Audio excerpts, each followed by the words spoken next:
તો વાતો થાય છે કે વિકાસ છેવાડાના માનવી સુધી પહોંચી ગયો છે, પરંતુ હકીકત કંઈક અલગ જ ચિત્ર બયાન કરે છે. જૂનાગઢના વિસાવદર તાલુકાનું હસનાપુર ગામ આમ તો તેનું નામ બોલે છે, પરંતુ 17 સુધી વધુ વસ્તી ધરાવતા આ ગામમાં વિકાસ પહોંચતો નથી.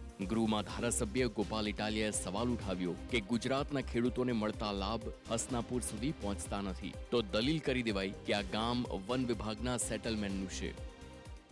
હજી ડીઝલ એન્જિન આખવી સોલારું કોક છે, પણ હમણાં 4-5 દી વાદળ થયું તો વાવેલું હુકાતું હોય, કોઈ વસ્તુ લાભ જ નહીં. અટાણે એક એન્જિન આખો દી એટલે 1500 થી 1700 રૂપિયાનો ખર્ચો થાય.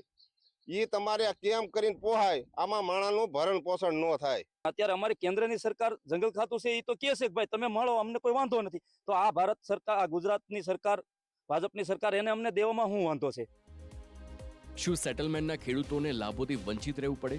અહીં સરકાર ટેકાના ભાવે ખરીદી નથી કરતી. ખેડૂતો અહીં ડીઝલ પંપ આધારિત ખેતી કરે છે. લોકોમાં હવે અન્યાય સામે ભારે રોષ છે. કઈ અમે પાકિસ્તાની પાકિસ્તાનથી તો નથી આવ્યા કે અમને નો કોઈ પણ પ્રકારની સહાય મળે, કે નો કોઈ પણ પ્રકારની આરોગ્ય સુવિધા, કે નો શિક્ષણ સુવિધા મળે. ગૃહમાં મુદ્દો ગુંજે છે, પરંતુ સવાલ એ છે કે ગૃહની ચર્ચાઓની અસર ગ્રાઉન્ડ લેવલે ક્યારે દેખાશે?